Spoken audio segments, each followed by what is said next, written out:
Oh no, gosh. All right. Hey everyone. It's another Friday, another week of training, another drink. And it's Thomas with the Booze and BJJ podcast. We have two new friends today, one usual friend and one late friend. So I'm drinking this Christmas morning stout again. What happened to Gil? Oh, Jerk. yeah. What a jerk. Anyways, we'll get to him when he comes back in. Mhm. Brian, go ahead and introduce yourself a little bit. Mhm. Tell us what you're drinking and whatever else you think we should know. Oh, all right, what's going on, everybody? I'm Brian. I'm known as Thomas's better half. I'm just kidding. I miss you, Thomas. I miss you But too. I got Lagavulin today, so I just finished the bottle up right here. So I'm looking forward to a really fun and lively jiu-jitsu discussion today. Cool. Corinne, would you like to have a brief intro? Actually, she can say hi. I'll say hi. Hi. Say hello. Oh, Hi. Okay. I need to change that. My name is really Wole, and I've been here multiple times. So short introduction. Yeah. Um, two-stripe blue belt. Been training for about 7 years. Yeah, and I'm drinking. I'm drinking bourbon and Coke. That is a good choice on your side. It's I am a Scotch fan, so I applaud your choice. Sorry, I got very cut off. It crashed again for some reason. Are you okay now? I think so. Okay. Okay. Sorry about that. It's all right. Gil, it's your turn to do a brief introduction. Let us know a little Hi. bit about yourself and what you're drinking. I didn't drink anything, but I did smoke something. If that's Leave it at hi that. Frankie. Hi, I'm Gil. I'm a 40. I'm almost 40 years old now. Jesus. Still a white belt. I've started training since 2019. First trained at Pentagon for 9 months, and then I took a year and a half break, and then just came back to jiu-jitsu. At first, I went to Centerville BJJ for since June of this year, and then I recently just joined. Came back to Pentagon because I started working right next to right in Arlington again. So Cool. Well, thank you for coming on. Gil's another one of those training partners I've had who we've kind of swapped sizes. Like he used to be a power lifter and he used to be super strong. And when we started training together, I was still a little bit larger. Hmm. But actually we didn't swap sizes. We both got smaller. we both shrank. Yeah. Yeah. And Boy. Frankie, say hi. Ah, Hi. Did I ever go through the intro? it's You're the late, last Frankie. one. Late, Frankie. Hi. So I am Frankie, or Frank. I trained Muay Thai for several years. I've doing Jiu Jitsu with Master Sugi. I'm a white belt with double stripes, and I'm drinking some whiskey tonight. So yeah. There you go. Cool. All right, so this has been an interesting week of training, and I will go last. But Brian, how's your week going? Ooh. Training is going good actually. So, I was heartbroken to leave the team in Virginia. I actually didn't even want to leave. It's probably the first time I think we've actually spoken and seen each other since I left in July. Yeah. Yeah. But I actually started a new team for about maybe 3.5 weeks ago. So I'm with Marcelo Montero now. He's a De La Riva black belt. So we focus a lot on De La Riva, and and I never thought my ankles could hurt any more than it does now. But pretty good day of training. I actually got Aria into training now, so So she started jiu-jitsu with me, and I just fit today, right before, I think an hour before this podcast, I just finished working with the head trainer to be one of the like not necessarily a coach, but like a facilitator when they're coaching the kids class, because he has about 30, 40 kids during his kids class, so he needs help, and so I just volunteered myself. So it's definitely been a pretty good week. Ankle still hurt, but it's not from ankle locks. It's just from De La Hiva. So was your coach teaching that kids class of that size by himself?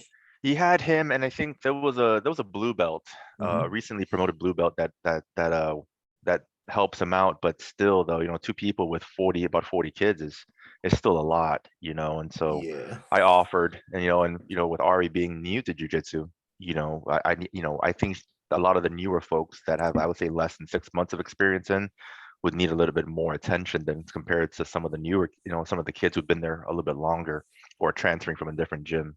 Right. So no, that's been my week though. So this is the highlight right here with you guys. Yeah. End of the week is always good. Talking to friends and having a drink.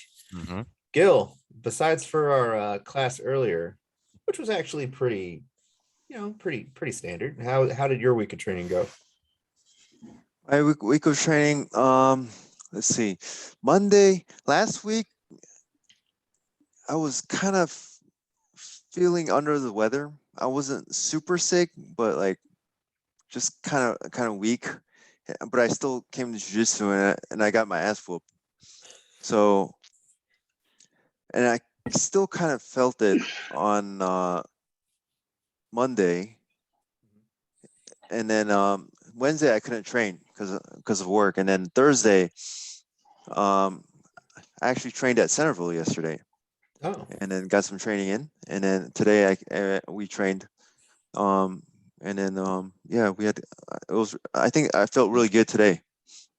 Oh, good. And you did open mat briefly before class, right? Yeah, I did. Yeah. And that was only. I came 30 minutes before class. I was the only person there, so I was just stretching for like 15 minutes, and then the other white belt guy showed up. I forgot his name again. You know what? I've known that guy for years, and it just slipped my mind. Oh, it's fine. Frankie, how's your week of training going? So I only went Tuesday, and then got a shoulder injury rolling with one of those Mongolian guys, and then out of nowhere, I think I probably slept wrong and whatnot, but I got like my sciatica is killing me. I've been stretching and drinking ibuprofen and whatnot, but yeah, hopefully I should be okay pretty soon. I'm still mobile though. Good. Wole, how's your week going? It's okay. I was over. Only trained twice this week. Today I did a judo seminar over at Kappa MMA. There's a judo black belt. She was running it. Went over some really good stuff. A lot of stuff about those tailored tours, BJJ. So it's very BJJ specific judo moves. So it's helpful. I'm gonna hopefully put that to practice. Yeah, it's been an okay week. Hopefully I step it up next week. I'm considering going to Grindhouse on Sunday, so that should be fun. That'll be my first time. If you go, I'll go. Like my Saturday training is going to be squashed, but I've been meaning to go to Grindhouse. Me and Gil are actually going to go to Dallas tonight, but I'll let you know. I'll text you or message you, and it's a high probable that I'll go. What's wrong? Why didn't we go to Dallas? I didn't kind of felt tired today, and then we just ended up talking for a long time outside. Yeah, we were in the parking lot talking for like 40 minutes. Jesus. Yeah, so it's like, well, crap, we really can't go now. Yeah. So Frankie, you want to watch that video? Yeah, I thought it was cool. I didn't know who that was. So I don't know these people. I mean, I'm pretty sure you guys know all these people because you guys follow people in like Muay Thai, and you guys probably know legends and stuff like that. So I sent to Thomas this cool ass video. I was like, oh, look at this thing. This is pretty awesome. Maybe we could do this as an opener. So You guys see it? Oh yeah, here you go. So Frankie didn't know this, but this is Jeff Glover performing, in the blue. Of course it is. So I think you've seen this, Brian. Hold on, here we go. Hold on a second.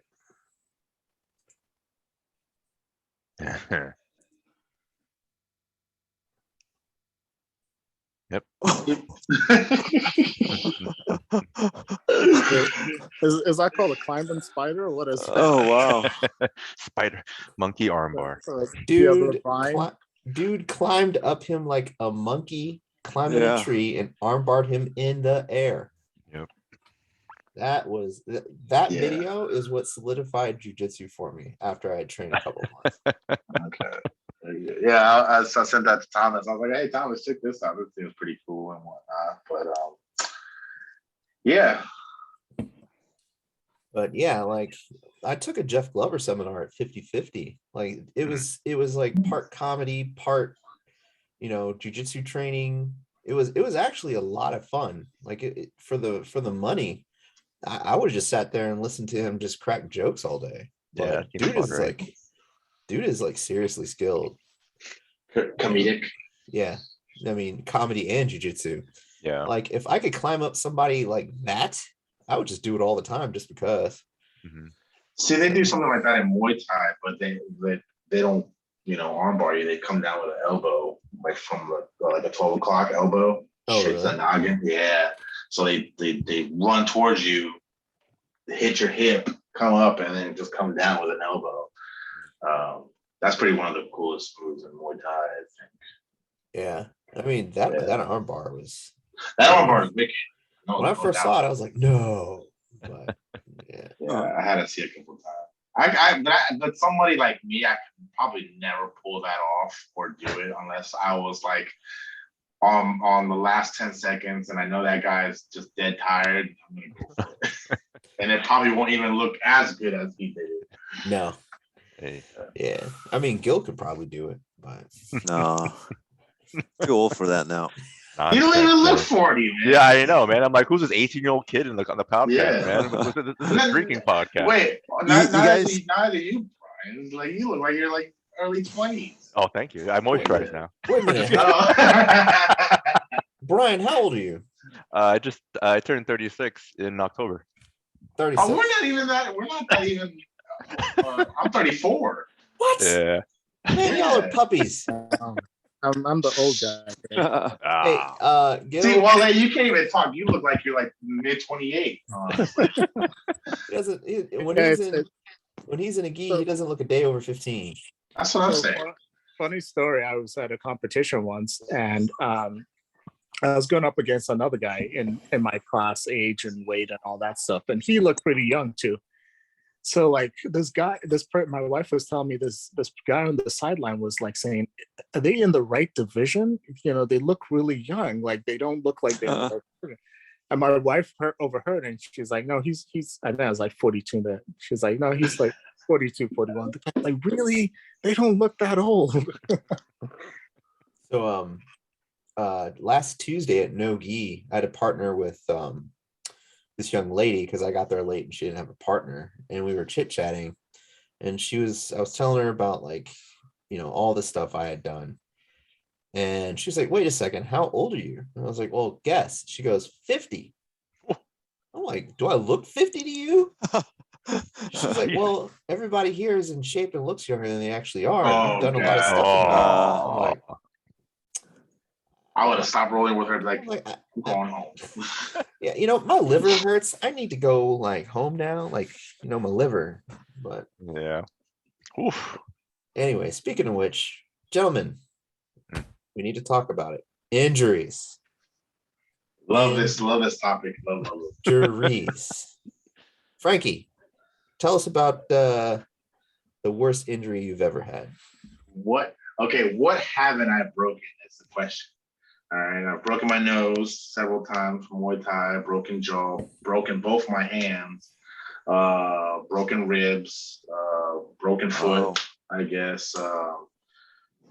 Messed up ACLs, clearly a messed up shoulder, messed up back now.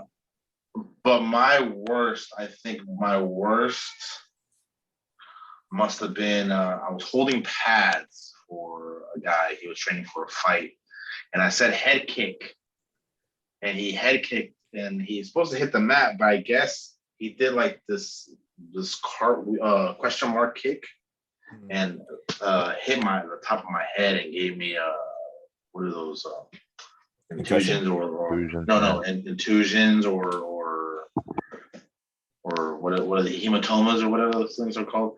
But that one freaked me out because it was a bump of my head, and I was like, shit. It was pretty good size, about that big, and I thought it was never gonna go down, and it stayed with me for a couple months, man.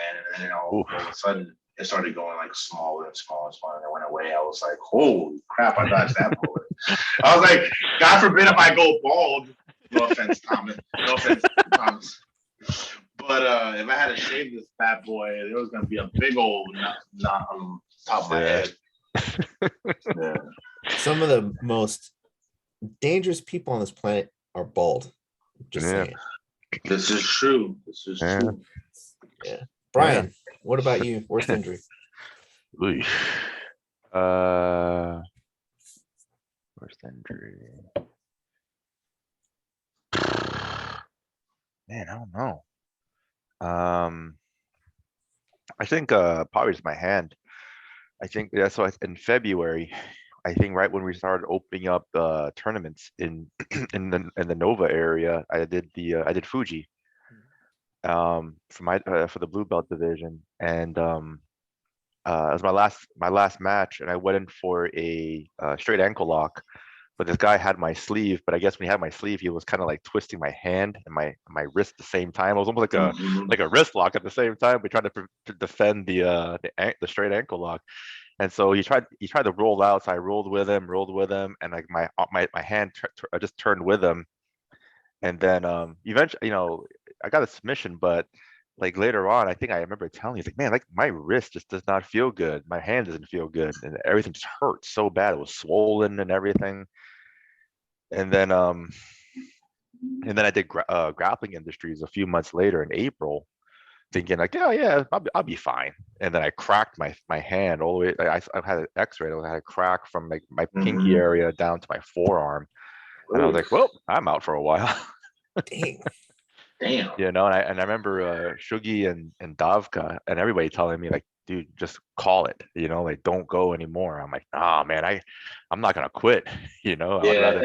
I'll go out, I'll get carried out in a stretcher before I ever quit going on the mat. So, but, I think I learned a valuable lesson about humility because, what could have been just hey, it's just a tournament. You'll get, with whatever. It doesn't mean anything, but I was out from April to June. Yeah. I remember that. Yeah, I was out for a long time. I've seen those kind of in tournaments, like in videos and stuff like that. Guys grab the lapel and then they just wrap the lapel around the guy's hand, and then they just like, and then the guy's like tapping, and then you see the guy's hand is all like destroyed and stuff like that. Trying to do like wrist lock. It's like a wrist lock you can do also from that from that, and it's ridiculous. But that's probably the worst one I've had. I mean, who was it? I won't say the name of the person that we trained with at Chantilly, but I remember it was one time we were training takedowns, and it was like, hey, just defend. You just put your hand on your shoulder, and he punched me in the face. That happens at Chantilly, man. Those guys like hitting people in the face. I won't tell you who the name of this person was, but he punched me in the face and gave me a black eye. I was like, really? That's dirty. It was fun. He didn't mean to, but it was funny. And I showed up to work later on that week. They're like, "What happened?" Like, yeah, you should see the other guy. Though I'm like, "No, nothing happened to that guy." Yeah, when I broke my hand, I did it on someone's elbow. The guy was defending, and he did this number.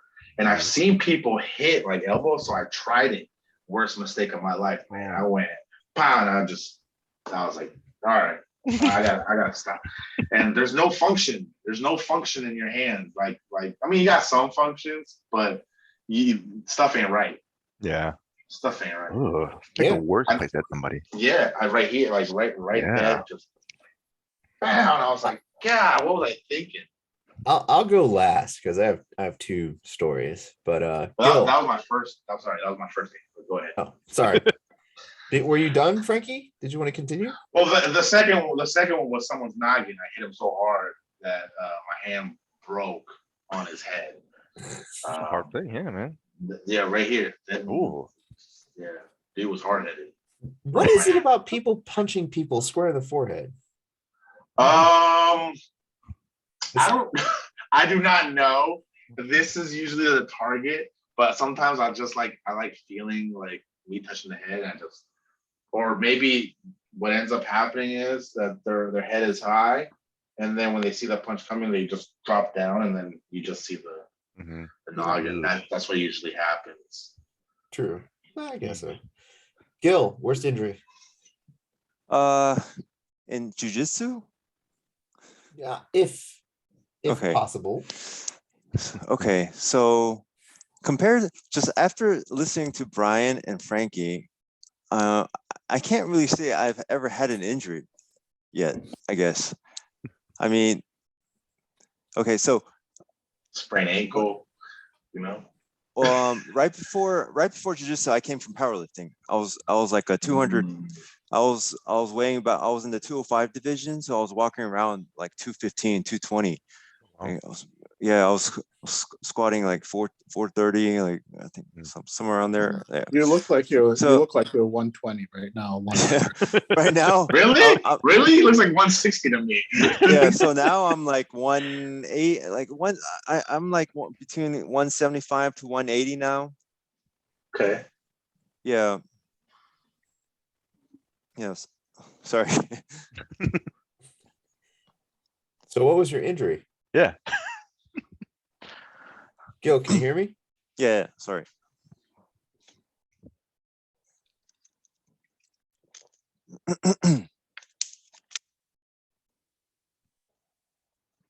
Are you done? Yeah, sorry. No.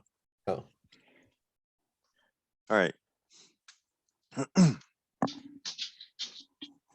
me a second. I'm just something in my throat. Sorry. Oh. I see. Let me clear my throat.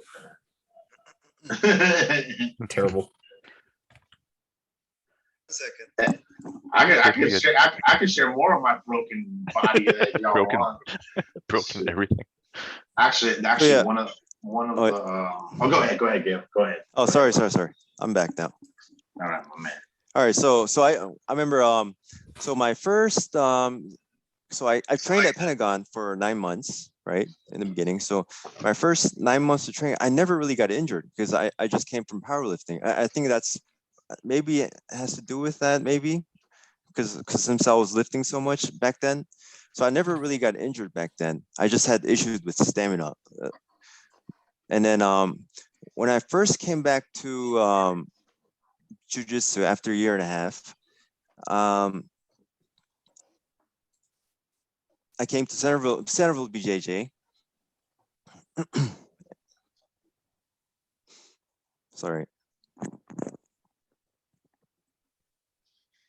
Yeah, and then I guess I wasn't really used to my muscles weren't really ready for it this time, and then I did kind of hurt my shoulder, which did last for about 2 months, I think. But after that, once my body got used to jiu-jitsu, after about 2-3 months, I was fine. And then I haven't really gotten injured recently, but like starting like 3 months ago, I've started to understand like the importance of grips, like grip fighting, and then the importance of grips. And then once I started understanding that, now my fingers are starting to hurt now. So now I'm always taping my fingers all the time, and it really hurts. My ring finger, my pinky. I mean, it always hurts now. So yeah, that's just my biggest issue right now. Yeah, just throw tape at it. The more tape, the better. If your fingers look like they're mummified, you're doing something correct. Yes. Yeah. Yeah, so I asked the higher belt, like, does this get better? And he was like, and he showed me his fingers, and he was like, oh, I was like, okay, probably not. Yeah, my fingers are starting to get kind of gnarled. So Yeah. I've been a mechanic for over 15 years, man. I mean, my hands are pretty strong when it comes to the finger parts. yeah, But the breaking the hands, that was weird. like the grip breaking or literally just breaking hands. Well, like when we're holding grips, Mhm. I'm cool. I don't need tape on my fingers or whatnot. Yeah. But, Yeah, gotcha. Okay, Wale, what was your worst injury so far? I like the word so far because plenty of time for more injuries. Yeah, Oh, So fingers luckily crossed. hold on one second. All right, that was an ambulance passing by. Luckily, I haven't had like any major injuries. Like I haven't had to take my fingers or anything like that. But worst injury, it's like compared to everyone else's, it's not that bad. Was actually my fault because I was in judo class and my Samia was demonstrating a throw. And I came down with my foot flat on the mat, and the pain just shot up my whole leg. So it kind of messed up my ankle, my the tendon in my ankle, I think like my Achilles. It's still there till today, but it's not like super bad. I can stretch my foot out and it'll pop, but it's not like painful or anything. So thankfully, like that's the worst injury I've had so far. It's kind of scary because I know you do this sport long enough, you're gonna get a serious injury at some point. Yeah. So it's like a rite of passage in order to move up in the belt ranks. Yeah, yeah. Cauliflower ear and an injury. Those two things. Gotta Yeah. have it. Well, I drank my cauliflower ear. Screw that. yeah. I got a little bit on my right ear, a little bit, but not too much. I think remember like my ears are so small that's probably why I don't get it. Or I don't know. You know, I haven't gotten it yet. I read, and I don't know if this is true, but older guys tend to not get cauliflower ear as easily. Yeah, I don't know. I never got it. I had like a little small like bump once, but that was from like no-gi days. Yeah. Yeah. Do you know what it So- is? Oh, What is it? here's my opinion. Because you guys are good, that's why. Oh, whatever. That's not true. Because like my No, ears but- hurt.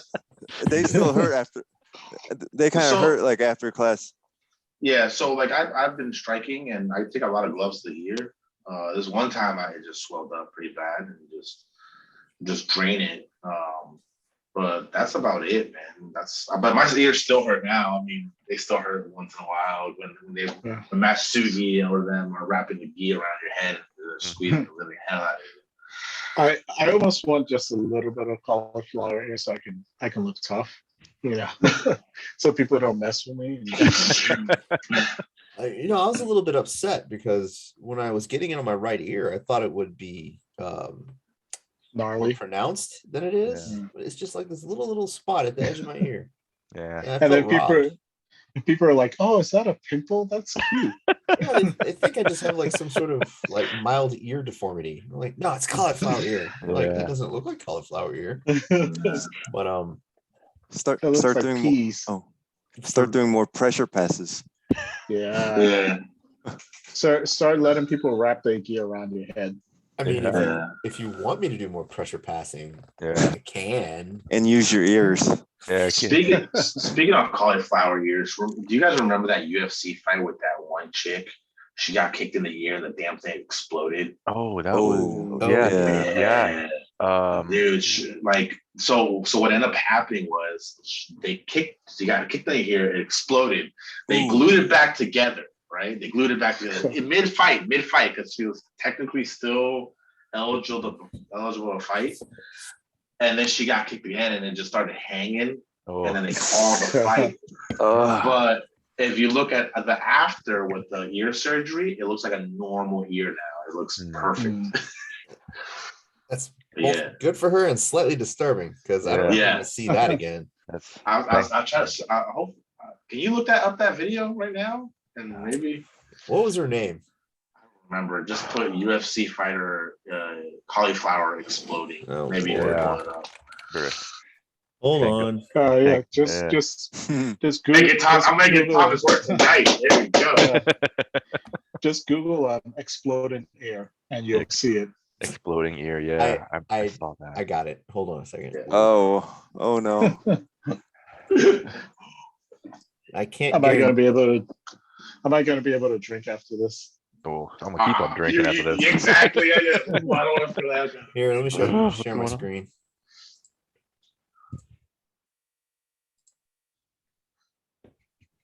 Let's Yeah, see how here this it goes. is. And So I think that's where it blew up already one time. You see it. That's striking. which one's Oh Leslie? God.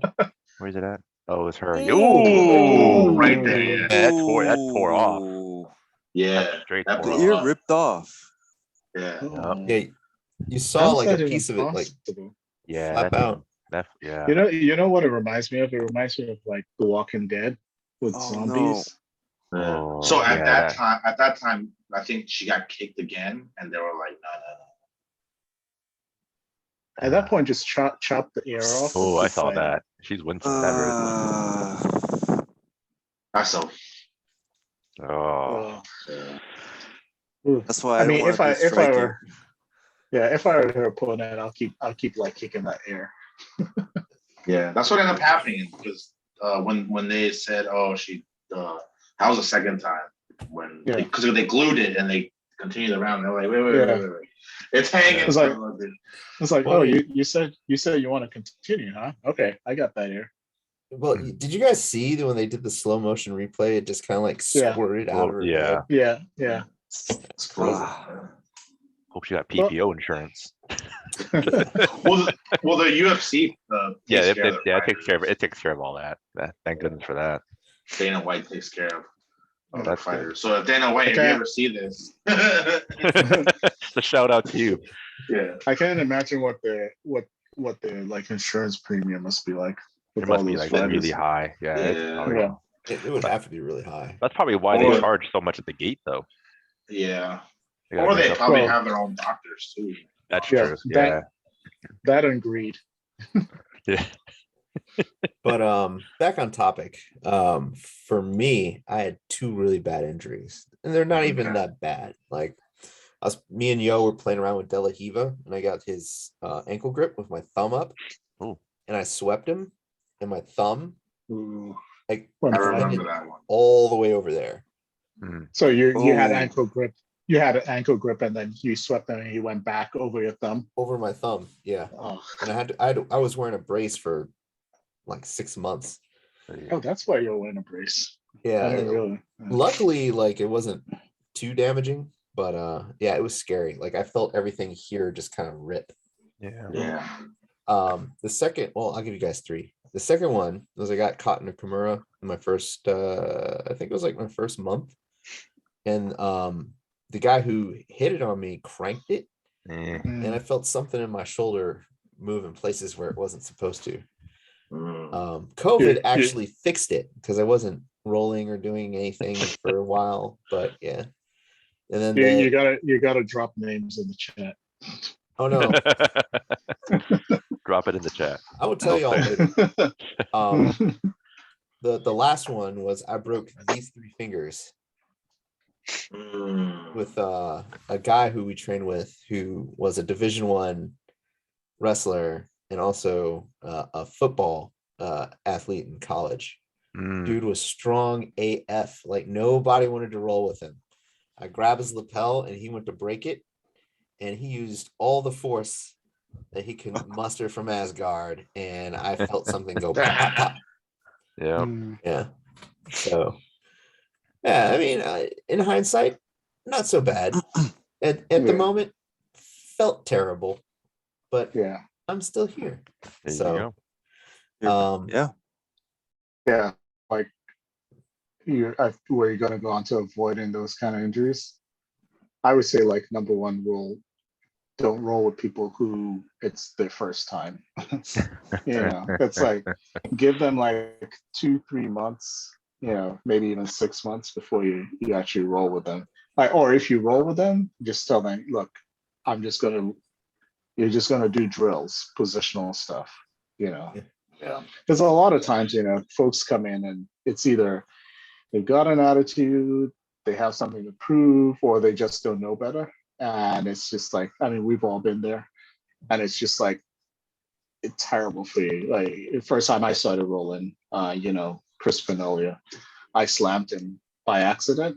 But you know, I learned from that day, you know, don't do whatever I was doing. But yeah, like 6 months, get someone like 3 to 6 months before you even start rolling with them. And also, I think a lot of times when new folks come in, it's, you know, depending on where you go, new folks don't really get the basic instruction of like, you know, what tap is. You know, I see a lot of white belts, new white belts, grabbing gis with the fingers inside like sleeves or inside the pads. And anytime I see that, I stop them and like, first of all, that's illegal. And second of all, if somebody like rips their arm back or twists their arm, your fingers are gonna pop. Yeah. Thomas would always yell at me for that, man, because he's like, he goes, "Stop that! That's illegal! Stop that! That's illegal! Stop that! That's illegal!" I'm like, God damn! All right. I used to do that too. Yeah. Yeah. Well, Yeah. I mean, Like we've 6 all months done ago. it. So it's like, yeah, we've all done it, but it's just, you know, I think the mark of a good school is where, you know, if somebody higher belt instructor or whoever pulls the new person aside and says, hey, look, this is what you do to tap. Don't put your fingers like this. Don't manipulate single digits. Just like go over the basics. Mm-hmm. Yeah, I've taken it upon myself to help our new friends. Scold? Scold. No.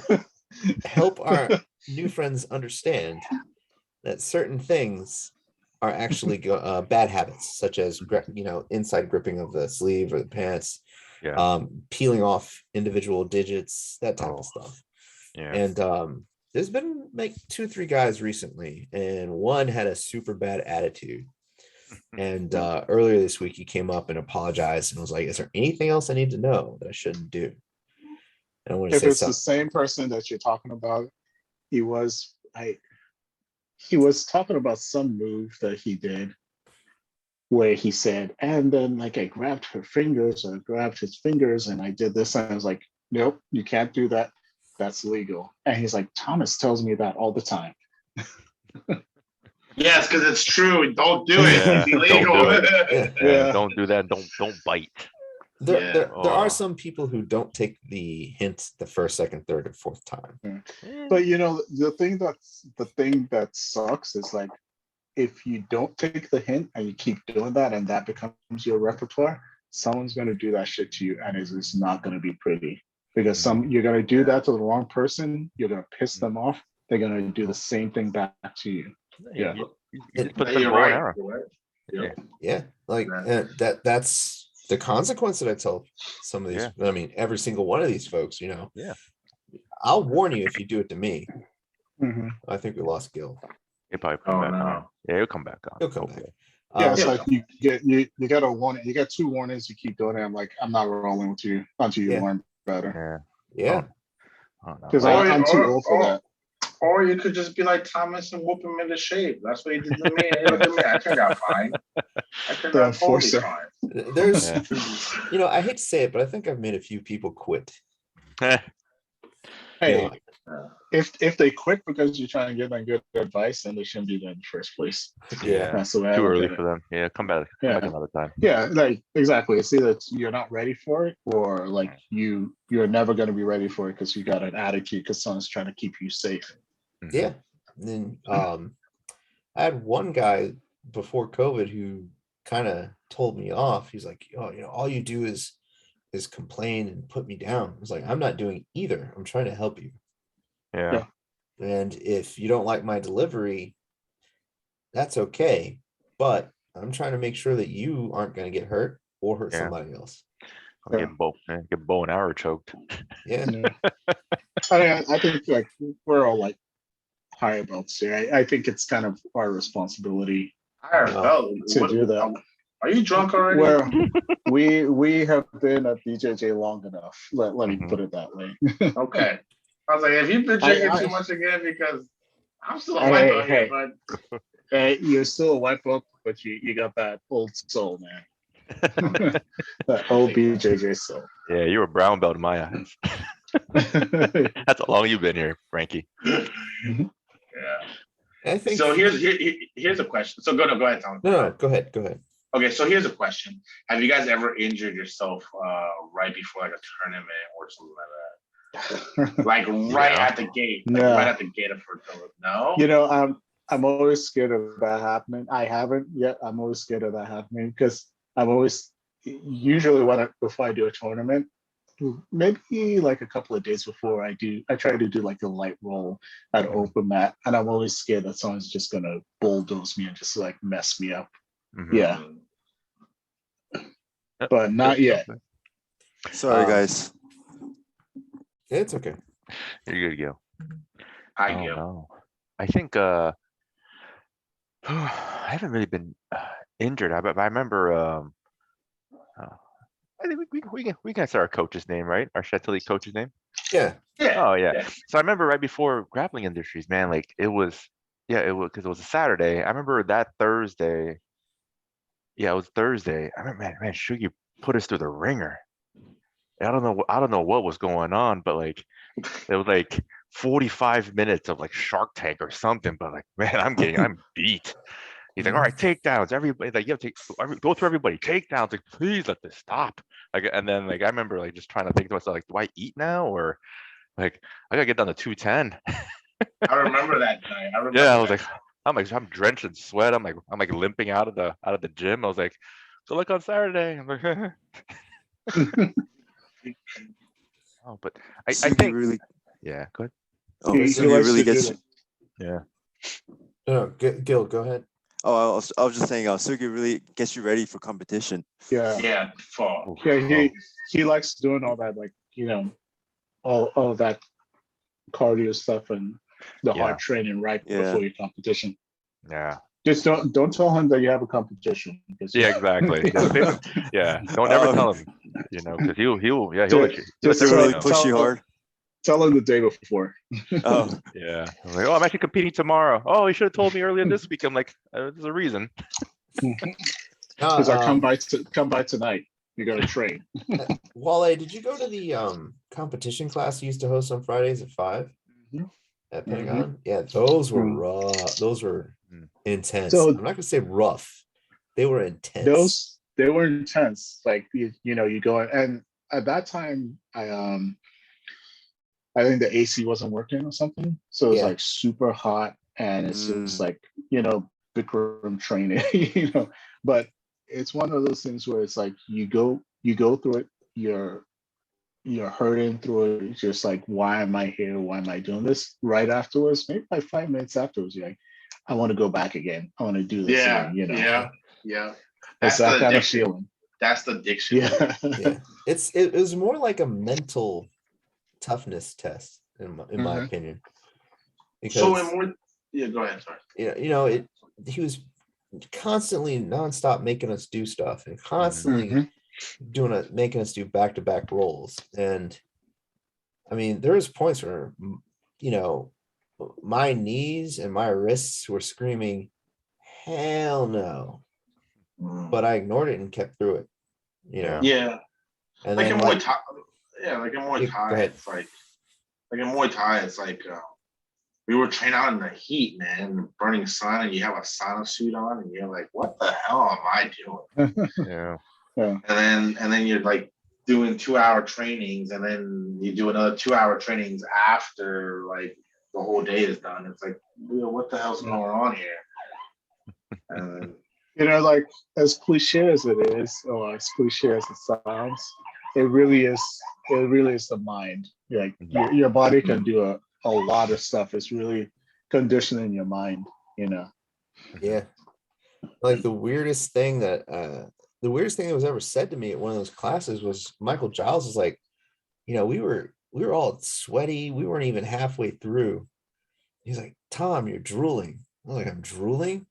And like it was so exhausted and so like just mentally focused on not quitting. Apparently I was like, it was gross. I was drooling. Wait, were you drooling or foaming at the mouth? Yes, I didn't notice. Like apparently I was just like, I don't know. I guess Mike will have to tell you about it. We got to get him on. Yeah, I haven't seen or talked to him in a while. Yeah, Michael who? Michael Guile? Yeah, Giles. yeah, I've seen him. yeah. He's a Where? I'll tell you guys. I'll tell you after. Yeah. yeah. Don't. Yeah. Anyways, gentlemen, would you say?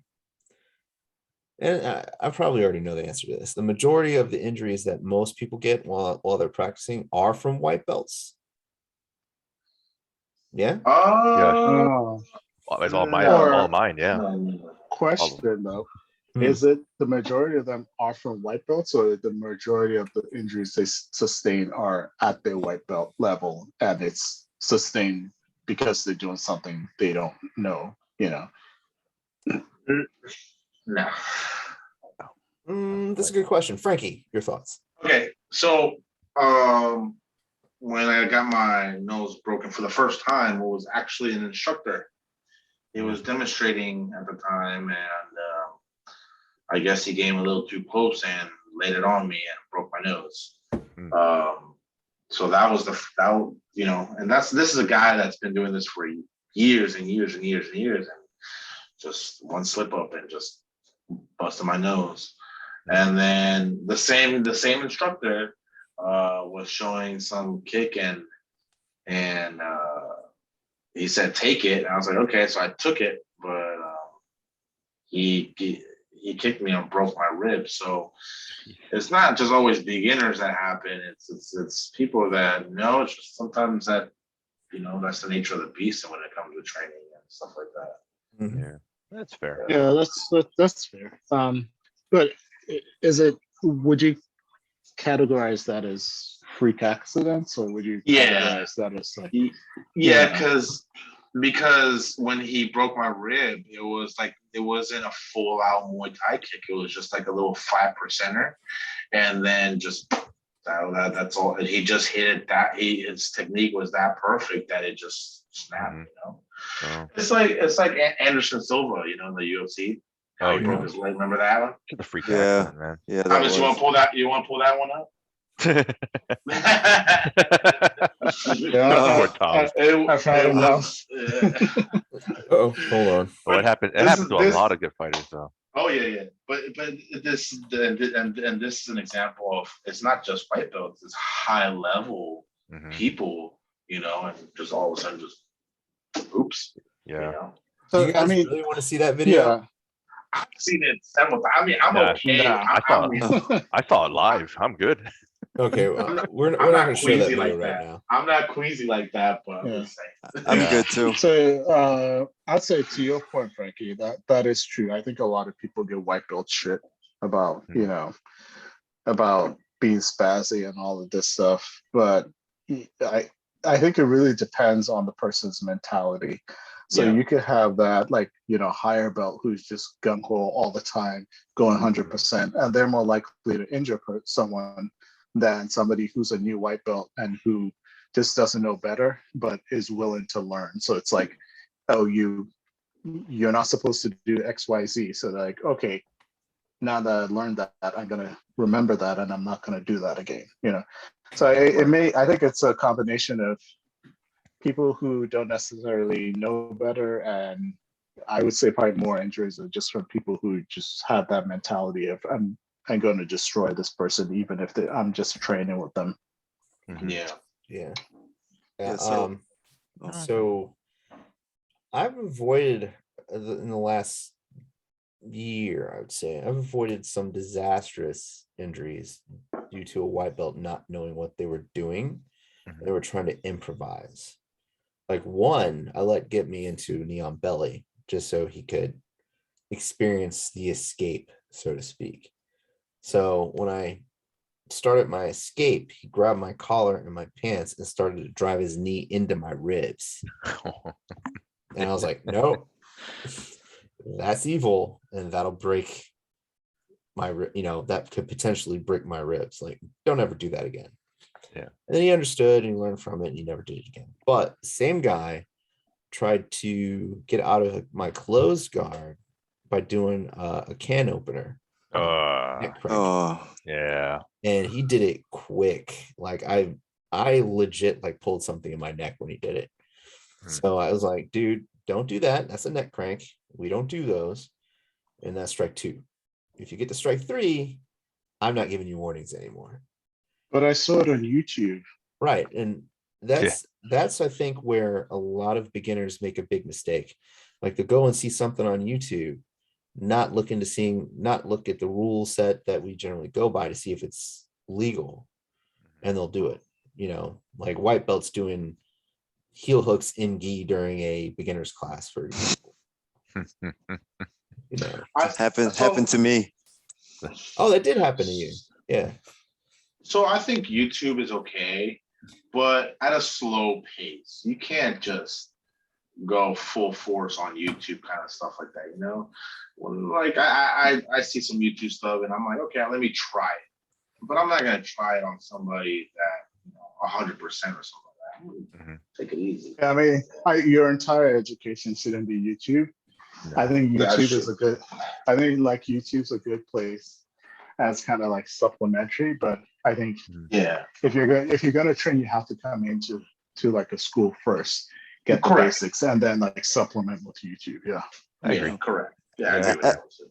As a 1-year white belt, like a little over 1 year white belt now, so I've recently started to learn a lot from YouTube. I think I'm starting to understand the game a little bit, and then I'm like, YouTube's been really helpful. I've been actually using a lot of them in rolling now.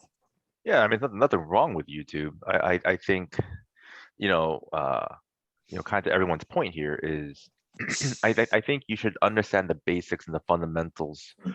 When you're a brand new white belt, learn the fundamentals, learn the basics, learn how to pass, learn how to open guard, learn the basics of each position and submission. And then you can use these supplemental tools, resources to kind of help refine those little things. Like, even still, I've been doing jiu-jitsu since, off and on, really, since like 2005. Wow. Yeah, but I use, like, even now, like, for me, like, I'll be very honest. Like, for me, if you get me in side control, I'm gonna leave you there, because I'm like, that's like my worst position to be on. But like, for me, I'll learn a side control escape from Shugi or whoever, or from my current coach, and then I'll go on YouTube or I'll go on the internet. I'm like, all right, my coach showed me this. What are some other nuances that I can learn into, if I'm doing like a simple side control escape, which is really funny. I really shouldn't be saying that, because like that, when you promote to blue and purple and whatnot, you're supposed to be able to escape from every position, but you're supposed, but even still, to this very day, you get me in side control, I just had the worst time escaping. But that's nothing wrong with YouTube. I'm not gonna bash it, but I think every person, even for, doesn't matter how early or how late you are in the game, it's just learn the basics, learn the fundamentals, and then use your supplemental resources as a way to help you on how how to learn, to get to where you need to be. But I think when you like, even when I was at like, believe it or not, I was actually at 10th Planet for a couple of months when I moved back to Vegas, and this one kid. For those who don't know, like, 10th Planet is strictly a no-gi school. That's all they do is no-gi.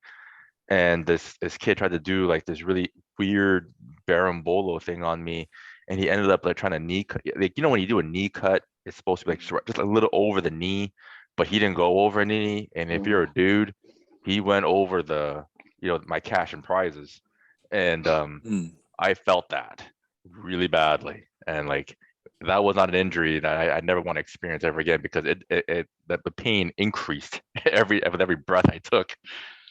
But I think when you come in overzealous, as a new person, like, well, yeah, like Frankie would say, like, I saw this on YouTube or whatever, I'm like, let me stop you there, man. Like, I think the thing too about stuff on YouTube and all these other places is, it's supplemental, but you need to come in and train it with a training partner that you trust, and a training partner that you train with consistently. That you both of you are like, okay, hey, I saw this on YouTube. I kind of want to try it. Let's go over it slowly. You just can't see it on YouTube, come into class, and then expect that you're going to do it perfectly the first time. Yeah. Yeah. Yeah. I don't know. It's just 'cause I remember when I was a white belt, like forever. I remember like some friends and I would get together and like, hey, like I saw this thing, like Jason Scully showed this thing on YouTube. Let's give it a shot. And then one of us would like blow our ankle. Oh God. And so it's like, trying to do this really interesting, like guard pass, So I was like, man, so like I think now as I got older, I'm like, no. Know the basics. Like even now, like, like you talk about new people coming to the gym, especially post-COVID and everything. I'm like, I talk to all the new white belts now. It's like, don't focus on submission. Like if you can't even hold me in guard or side control, or you don't even know how to do a mount, don't focus on anything else because it's just going to be worse. Focus on the fundamentals, and hopefully they take my word. But I'm the new guy also at my gym, so they're like, who are you, man? I'm like, yeah, until you put him in the ankle lock, and then everybody hates him for the rest of their life. I remember meeting you. I was like, he seems all right. He seems like he's. Nope. Here comes the ankle lock. I'm like, son of a bitch. So I made a buddy at Cosmic Rolling over in Dominion, and I befriended him because like I obviously outclassed this guy. I was just playing around with him. I did some rubber guard, magic on him. He's like, "Oh, what was that?" I'm like, "Oh, it's rubber guard." I was like, "I don't, I'm only flexible enough on half of my body to do it. Like, I don't recommend it. Like, just leave it alone." I can't do it. So I ended up friending him on Facebook. Didn't hear from him for like 2-3 months. And then he messages me. He goes, "Hey, I tried that rubber guard stuff out." And I was like, "Oh, cool. How'd it go?" "I blew out my knee." I'm like, "Oh God." And like to add on to that, just for a split second, or a second longer. One of the new guys at Pentagon was asking me about that. He's like, "Hey, do you think I should try rubber guard?" I'm like, "No." No rubber you're still a guards, beginner. no, I was like, no "You're still a beginner. berenbolas." Focus on the fundamentals, and you're nowhere near as flexible enough. Like you'll hurt yourself. Like, just no. So yeah, I don't even do like rubber guards or berenbolas or all that stuff. I love the simple stuff that works. Well, Ed used to teach a lot of stuff like that. The really simple stuff that works all the time. Yeah, I can't expend that kind of energy. Hey man, old school is the best school. Yeah. Hey, man. I mean, that's why like Buchecha and Roger Gracie are the two best, something like two of the best like, gi grapplers in the world. yeah, it's true. Like, fundamentals are the basic stuff has been around for longer than we've been alive. So that's true. I mean, I would say it's really hard and tempting to just like kind of like stick with a small set of stuff because there's all this fancy cool stuff that you can learn. It's especially when you train so much and you love the sport so much, it's hard to stick to just the fundamentals, I'd say. I mean, like I try to stick to the fundamentals. So then, like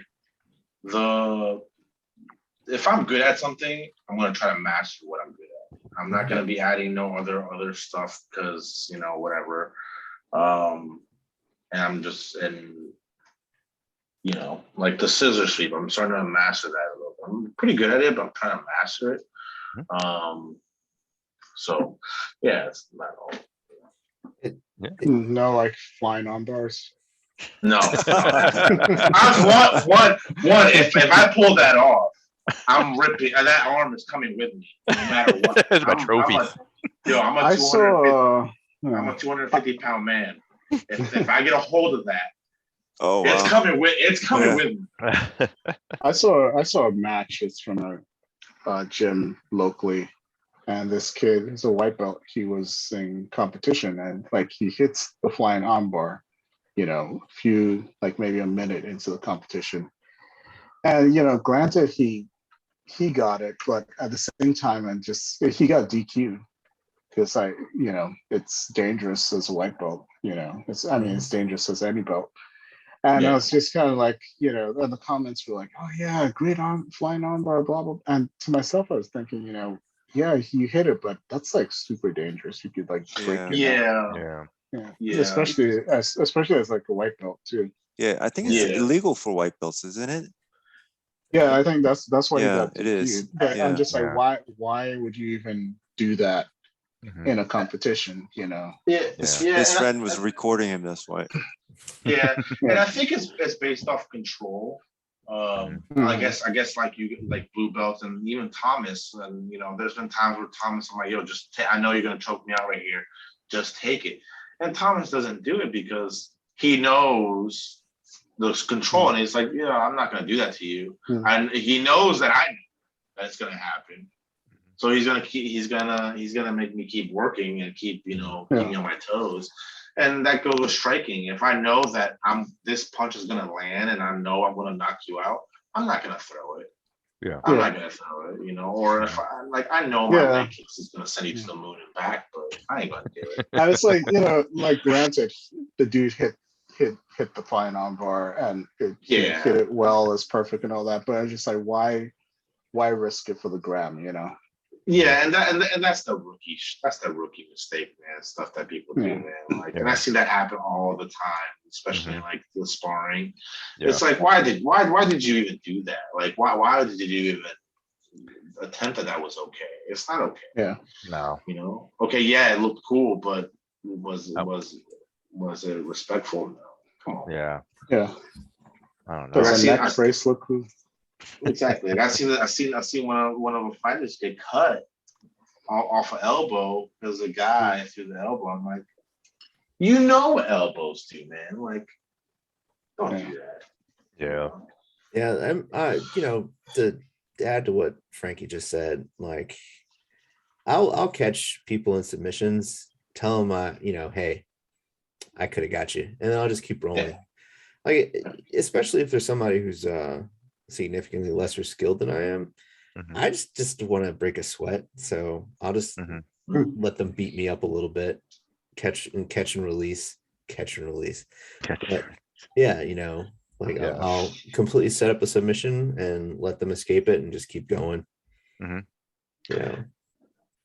And they'll say they got you with those micro adjustments.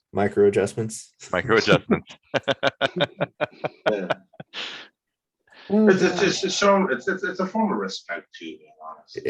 Yeah. When if I know you're doing Muay Thai and you're new to this, I'm gonna show you a little bit of respect. No matter if you're a little under than me, wherever. Yeah. That to me is more important than pulling off arm bars. Yeah.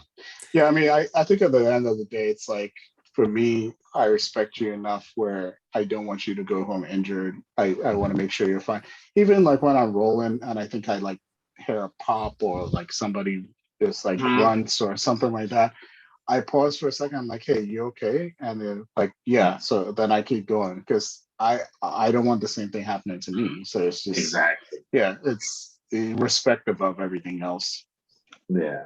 Yeah, because when you start hearing like a pop, like I'll let go. I'm like, even if I'm in a better position or I'm in a position where I'm gonna get, I let it go. I'm like, yo, dude, are you okay? Because I need you for the next 3-4 weeks because I need to lose. I'm fat as fuck, so I need well, see, that's something that a lot of people, especially beginners, don't understand. And the most valuable commodity during training is actually your training partners. If they get injured, they're out. That's one less training partner for somebody to train with. Or if they get injured and they don't come back, which happens a lot. Yep. And you guys remember Sid, right? Little Sid. Yeah. One thing that I give him all the credit in the world for is one resilient little guy. I shouldn't even call him a little guy. But like he wasn't even here for. He wasn't One even resilient training. man. Say what? One resilient man. Yes, one Yeah. resilient tiny man. Love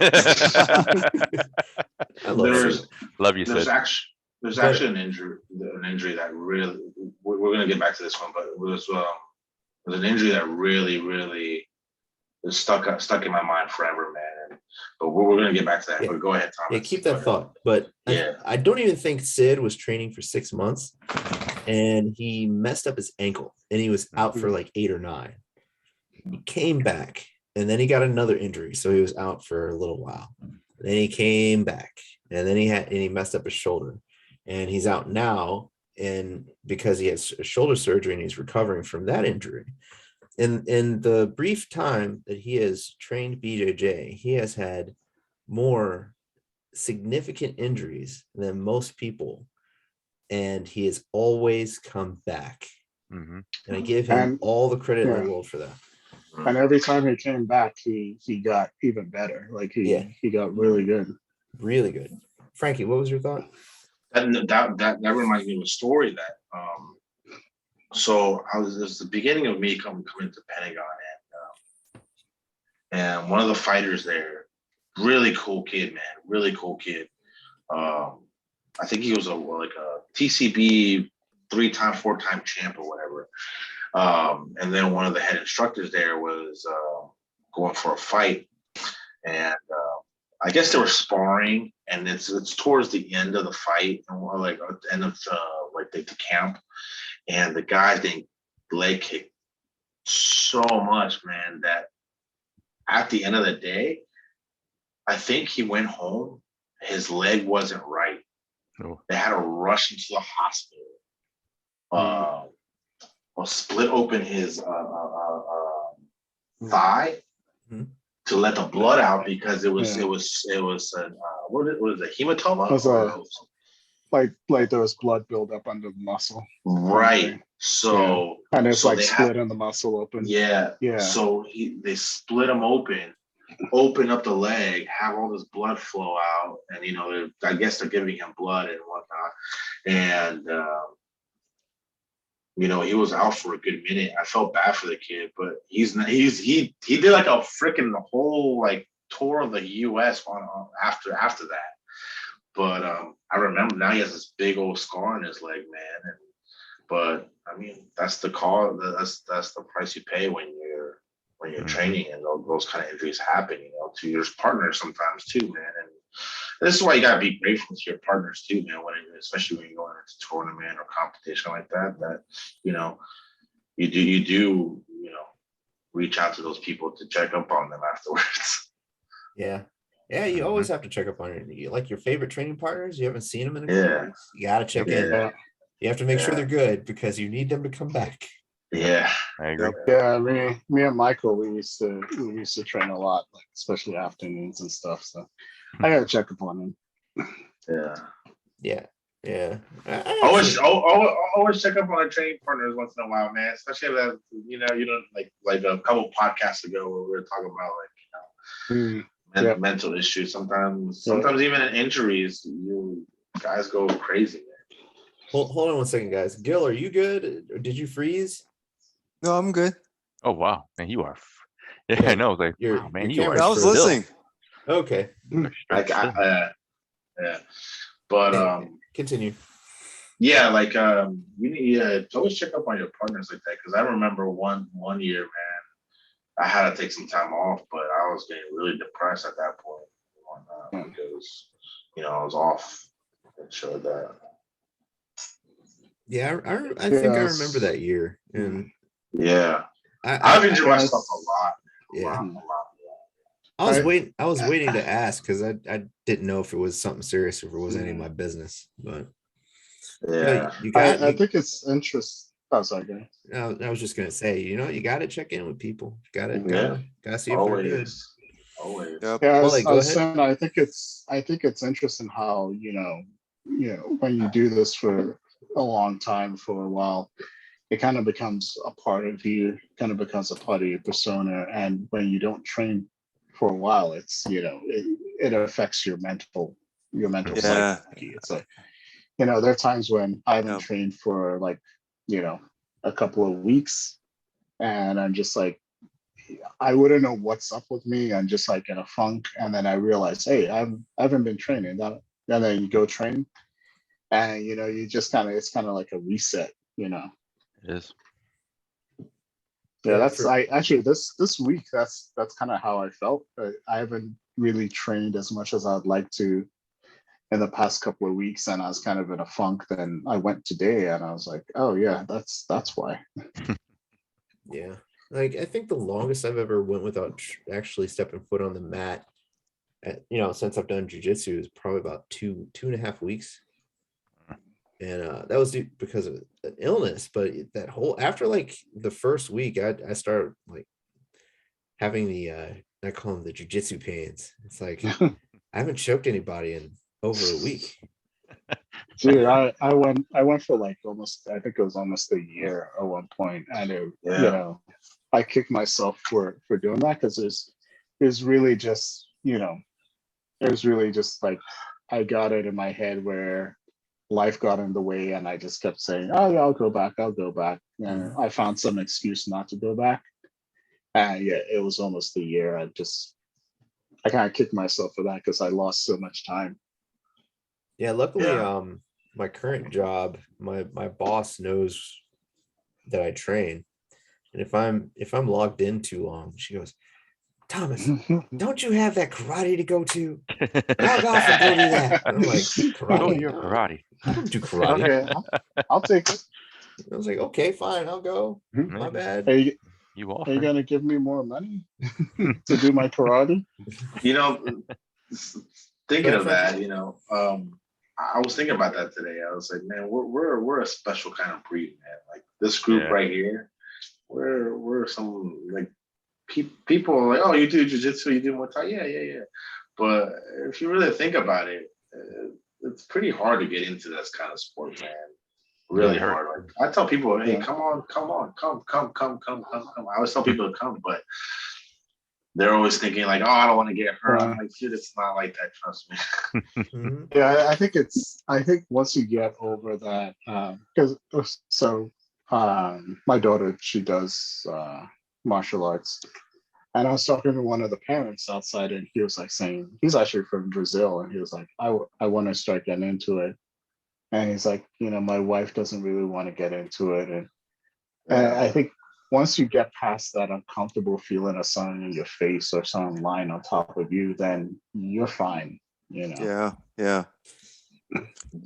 I think that's like, I'm at that stage now where I've now become comfortable now, finally, like rolling.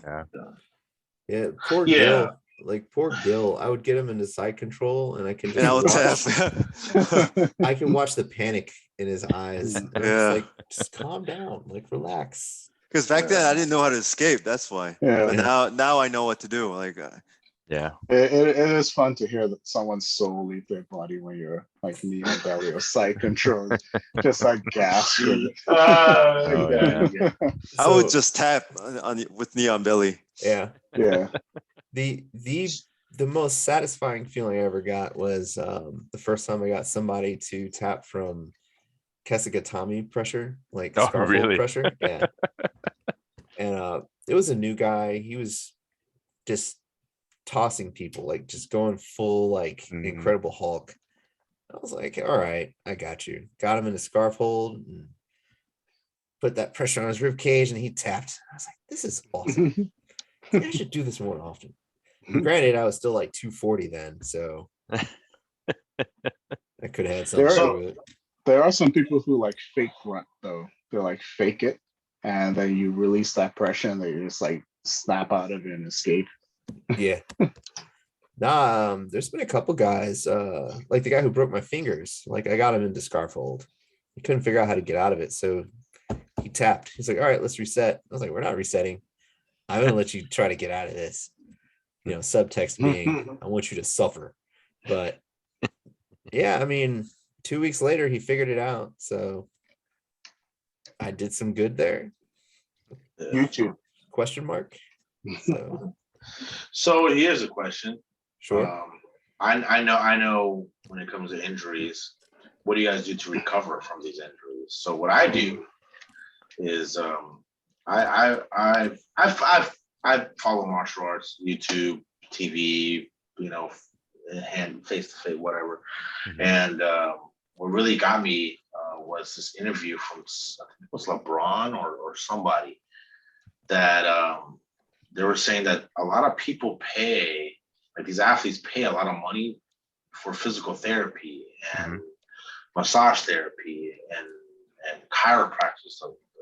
So even though you're training hard, you still gotta train in recovery as well. Yeah. So like ice baths, this new shit that's came out, like that cryo freeze crazy shit, right? Yeah. And that kind Cupping. of stuff. So What's that? Cupping. cupping. Oh, cupping. Yeah. Cupping. I've seen that cupping a lot. Yeah. But what I've done personally is massage therapy. I do a little bit of I do some physical therapy and chiropractor a lot. Mhm. So since I haven't gone, now I have the sciatic issue, which I know what to do to take care of it, but it's always good to take care of your body. So for in my regard, I go to a chiropractor that actually before I see him, you get massage therapy in your problem areas. And for me, it's my lower back, because that's when I got caught in that really disastrous bow and arrow choke that last competition I did. And the combination of the massage therapy and the chiropractic activities, like it's made it a lot better. But sometimes though, just in my personal experience, you have to get a second opinion, sometimes even a third opinion, because my major problem areas are my knees. And the first time I went to go get them checked out, they told me I needed a double knee replacement surgery. And I went to a different physical therapist, and they said, no, that's BS. Just do this and everything will be fine, which almost got me there. But then I went and saw another one, and they told me to do some extra stuff, and now my knees are good as long as I don't do wall sits. Wall sitting. So don't go to Coach Isaac's classes. Yo, Wale, do you live by a hospital or something? Yes, what's going on, I do. dude? Oh, Yeah. So like a hospital is like a few blocks away from you, so you hear a lot of ambulances. Because I thought there was a bunch of people getting injured after this podcast, and that podcast had injuries. I got like shootings outside, and wait, in you live terms in of DC? Yeah.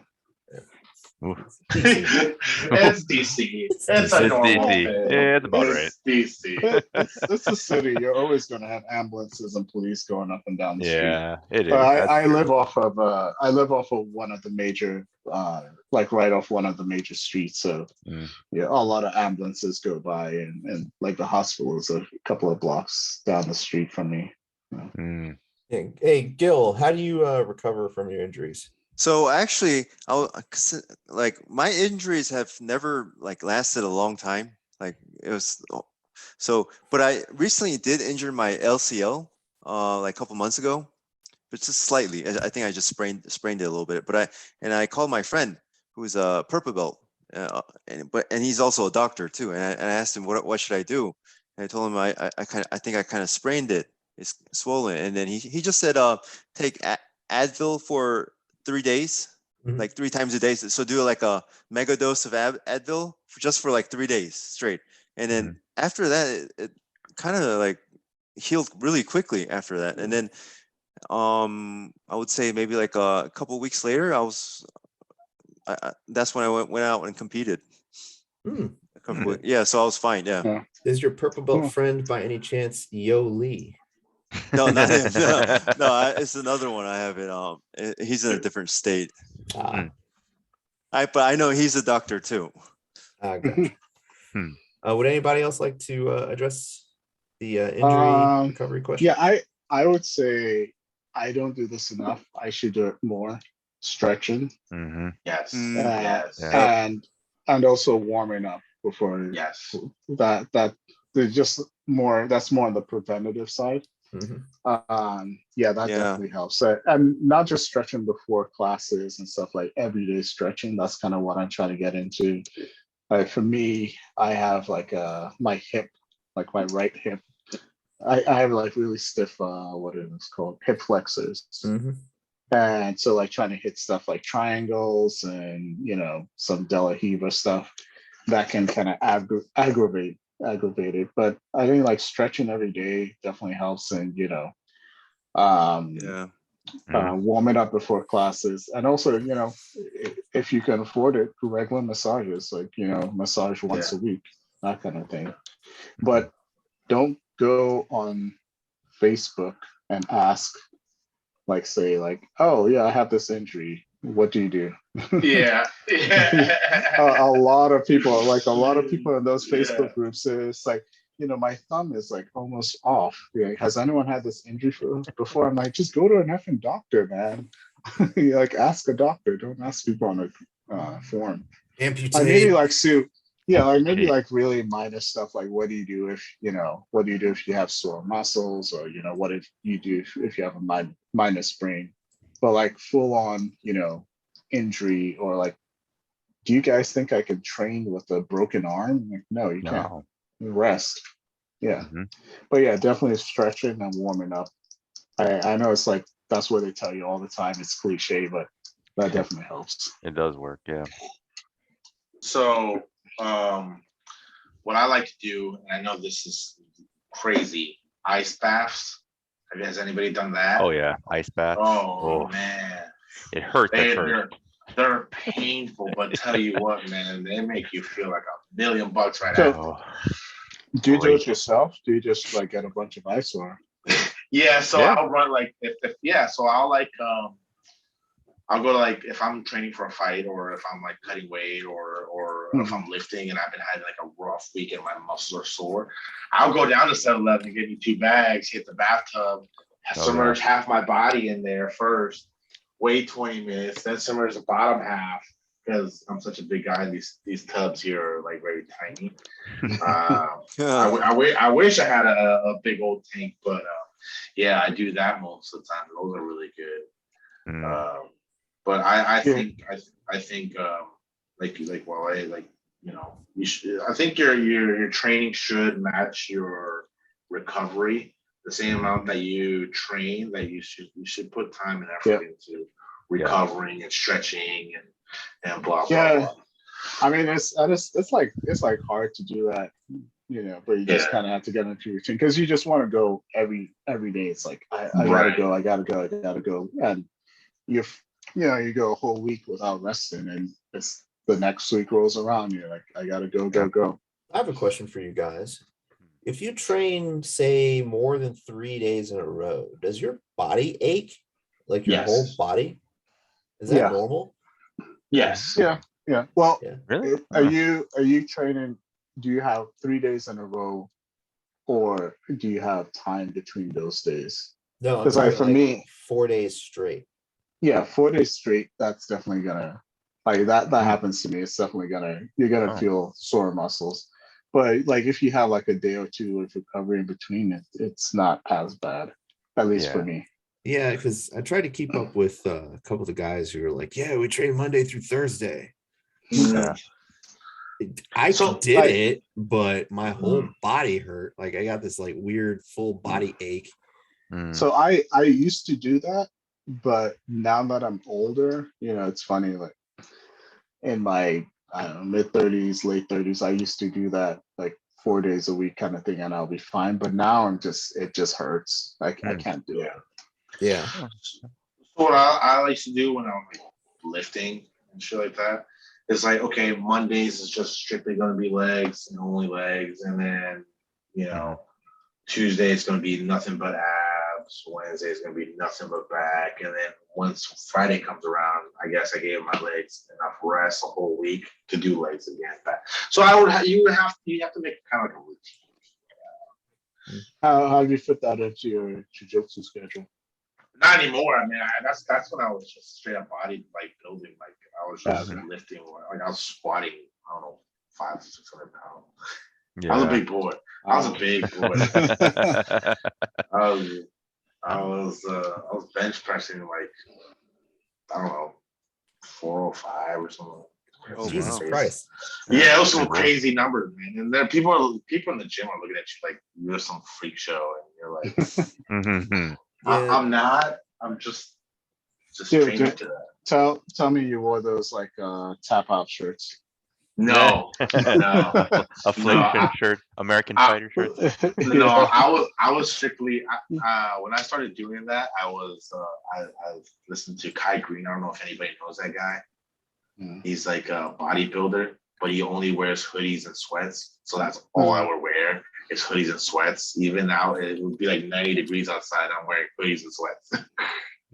and then somebody's like, "Yo, take off your shirt," blah blah blah, and then you take off your shirt and you're like shredded, and you're like, "Holy shit!" And then you like, cover back up. Like it was crazy.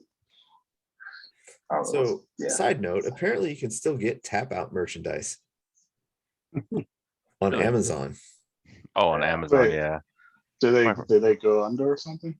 I thought They they, did. I thought I they thought- did, and then somebody bought them, and Didn't they they bought out? They got bought out, right? I think so, yeah. Mm. Well, Okay, here's a question. Sorry, go ahead, Sure. Thomas. No, no. Go ahead, but Go ahead. Go ahead. Nope, you go ahead. Well, I was gonna Yes. say it looks like it's mostly kids' clothes though. Kids tap out shirts. Oh Yeah. my lord. And shorts and stuff. Now, please tell me that they have like the cutoff tap out shirt for like No. 5-year-olds. Um, Get them started young. Oh man. kind of. Frankie, what were you saying? So what is the worst injury you've seen in person, not on TV, in person? All right, I gotta go first. So Go ahead. I was at Grappling Industries and I heard it before I saw it. So it was during an absolute no, it was a ultra heavyweights, white belts, two just absolutely massive guys going at it. I turned my head, I heard a loud crack, right? And then I heard somebody scream. I look over, and dude's collarbone and shoulder Ooh. Oh was man. Oh. messed up by a really swift omoplata, apparently.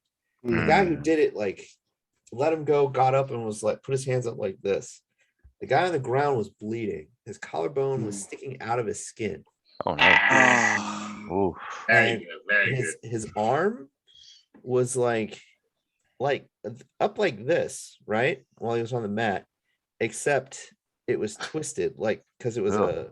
an omoplata. It was cringy, but they put him on a stretcher, took him out. He gave everybody the thumbs up. Everybody With the other clapped. hand. With the other hand, everybody clapped. I was just like, he's never coming back. He's a white Yeah. belt. Yeah, he's done for a while. He's done. Oh, it was a white belt too. Oh Yeah. god. Oh no. It was. I think like so like actually it was there's a fight that Master Vivek was going to, and it's like a couple of fights before his, and this dude was Muay Thai, and they're going for a few minutes, and then he gets like straight like kicked to the head, and just like drops, passes out, blood everywhere. Oh. And yeah, they had to carry him out on a stretcher. And that day, my wife was like, "You're never doing Muay Thai." Was that the night that the guy, I guess, they knocked his ass out, and then he had a double seizure that night?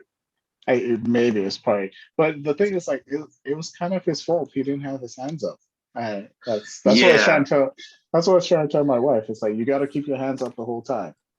Yeah. So I remember that night, dude. That was pretty bad. The guy gets kicked in the head, knocked out cold, comes up, yells, goes into this complete seizure, stops, comes to, goes into another seizure, Oh. and then stops in the tail on a stretcher.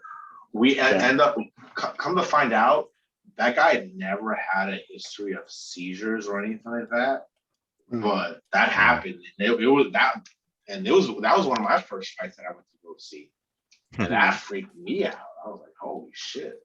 Yeah. All right, go ahead. Keep your hands up. Keep your hands up, man. Apparently, one of the common things for common jiu-jitsu injuries from strangulations is actually like either an Seizure. aneurysm or a seizure. Yeah. I can see that. Yeah.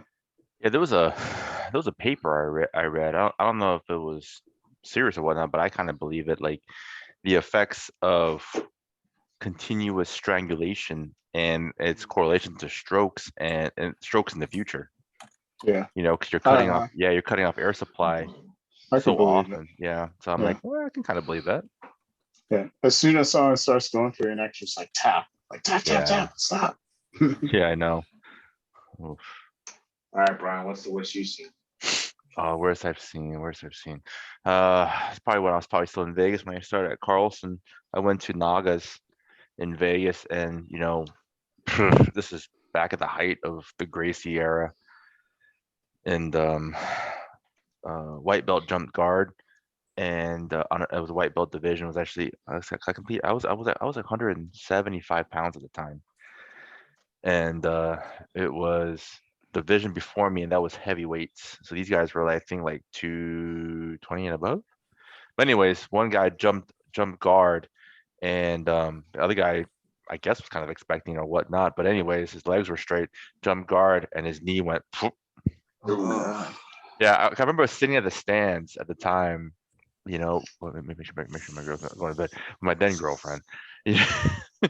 And I was watching the match because, you know, these were really big dudes, and I was pretty small, and like this dude just jumped, and I remember just watching the dude that just go poof, and I was like, what was that? And sure enough, the guy falls down. The guy goes into mount, and the dude's like just screaming in pain, grabbing his leg, and I'm like, what happened? And then sure enough, they had to bring the stretcher in and everything. I didn't hear any like pops or anything like that, because, like, you know, at the time these were like really packed basketball courts, you know. But I remember watching that happen. I was like, wow, no wonder why that's like not allowed in white belts anymore, jumping guard. Frankie and I went down a rabbit hole. We were watching a how to get DQ'd in BJJ video. Yeah. Really did.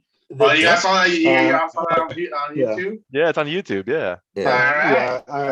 I love watching those videos, especially the ones with like the slaps and the pushes. Yeah, But slaps and like punches and slams. The end of the video is people getting their legs broken from folks jumping guard.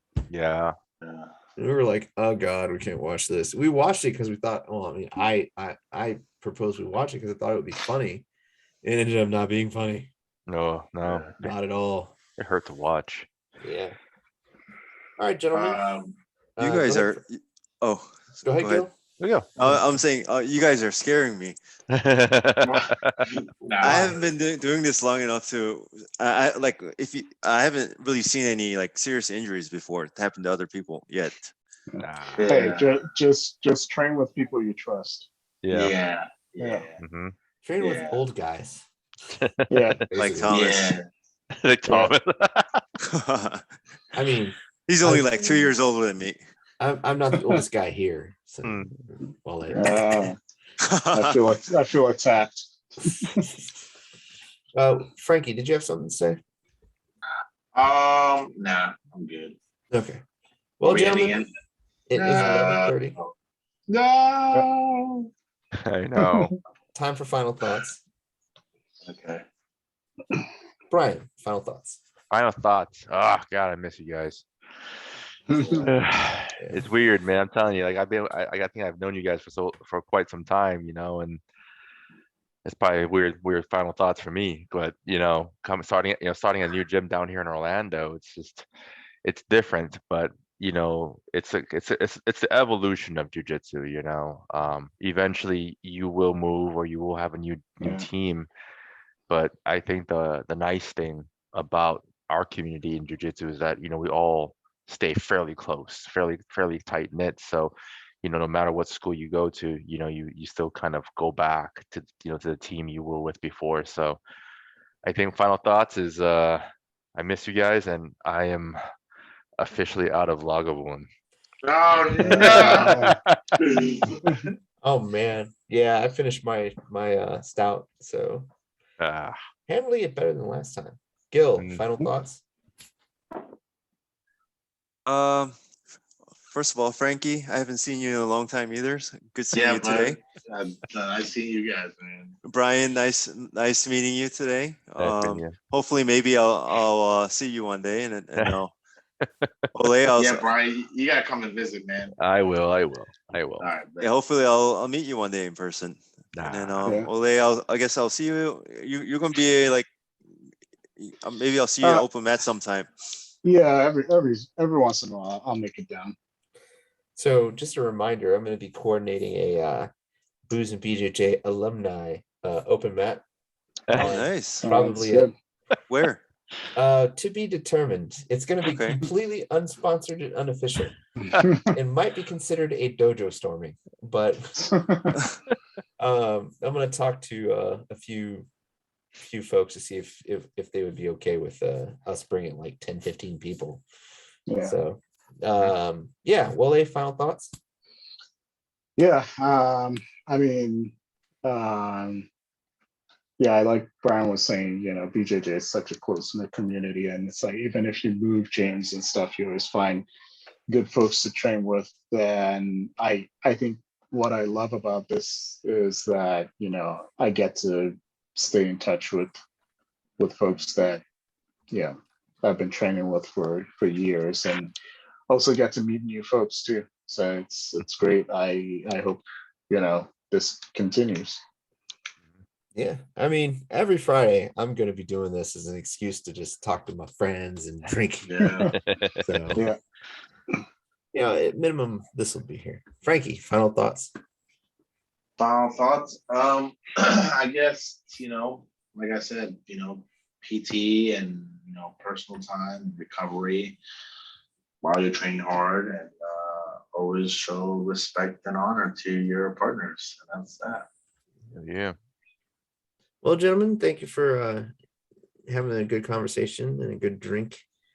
And stay tuned for details on the completely unofficial, not sponsored, possibly considered dojo storming alumni open mat. I'm going to try to do it like this month, but if not, it'll probably be in January. So There you go. all right, gentlemen, have a good night, and we'll see you next week. Bye. Slancher. Where is this stupid thing? Stop recording.